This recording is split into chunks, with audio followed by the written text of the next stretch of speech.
प्यारे दोस्तों, आपका सिक्का शॉर्ट एंड टाइपिंग में स्वागत है। यदि आप चैनल पर नए हैं तो चैनल को सब्सक्राइब कर बेल आइकॉन को प्रेस करें। स्किल टेस्ट देने वाले विद्यार्थियों को सलाह दी जाती है कि वह चैनल पर दी जा रही प्रत्येक डिक्टेशन को बार बार लिखें और ट्रांसक्राइब करें। निकलने वाली गलतियों की प्रैक्टिस कर उन्हें याद कर लें। डिक्टेशन 5 सेकंड बाद स्टार्ट हो जाएगी। स्टार्ट। अवैध कब्जे का निस्तारण।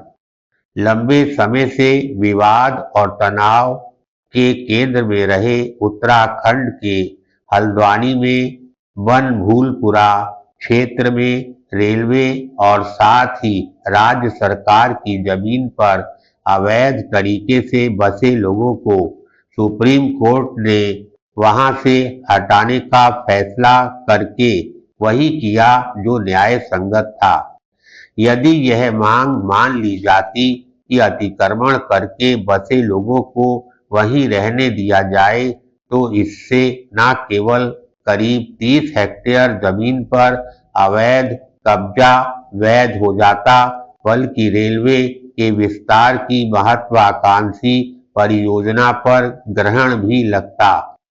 सुप्रीम कोर्ट ने यह सही कहा कि अवैध तरीके से बसे लोग यह तय नहीं कर सकते कि रेलवे रेल लाइन विस्तार के लिए अन्य विकल्प चुने, लेकिन इसी के साथ उसने इस जमीन से बेदखल होने वालों के प्रति जो मानवीय दृष्टिकोण अपनाया उसकी भी अनदेखी नहीं की जानी चाहिए।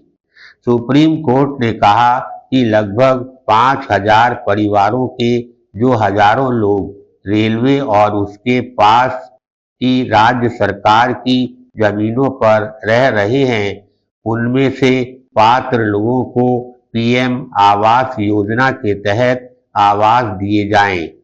इस फैसले पर केंद्र सरकार की ओर से अतिरिक्त सॉलिसिटर जनरल ने पात्र परिवारों को विस्थापन के बाद 6 महीने तक प्रति माह 2000 रुपये भत्ता देने का भी वादा किया।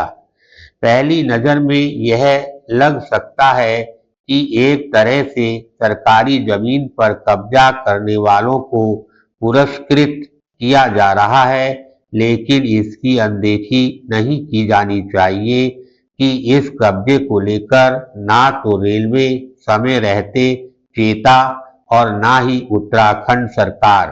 पैराग्राफ। यह एक तथ्य है कि आमतौर पर सरकारी विभाग अपनी जमीनों पर अतिक्रमण और अवैध कब्जे को लेकर उदासीन बने रहते हैं और फिर यकायक अपनी जमीन खाली कराने की सुध लेते हैं। इससे वहां रह रहे लोगों के सामने संकट खड़ा हो जाता है। उनके रहने का ठिकाना छिनने के साथ ही उनकी रोजी रोटी भी प्रभावित होती है। यह अच्छा हुआ कि सुप्रीम कोर्ट ने स्पष्ट किया कि इस मामले को नजीर न माना जाए और उसने जो मानवीय दृष्टिकोण अपनाया वह मदद ज्यादा और अधिकार कम है। देश में हजारों एकड़ सरकारी जमीन पर अवैध कब्जे हैं। इसके लिए कब्जा करने वालों के साथ वे विभाग भी जिम्मेदार हैं जो अपनी जमीनों पर कब्जे के समय आंखें मूंदे रहते हैं। यदि सरकारी जमीनों को अवैध कब्जों से मुक्त कराना है तो वहां दशकों से रह रहे लोगों के पुनर्वास के बारे में कोई ठोस नीति बनानी होगी। ध्यान रहे, अपने देश में अपनी ही जमीनों पर बसे लोगों को जब किसी परियोजना के चलते विस्थापित किया गया तो उनमें से भी अनेक का ना तो ढंग से पुनर्वास किया गया और ना ही उनकी आजीविका की चिंता की गई। निसंदेह सरकारी अथवा गैर सरकारी जमीन पर अवैध कब्जे मुक्त होने चाहिए, लेकिन मानवीय दृष्टिकोण के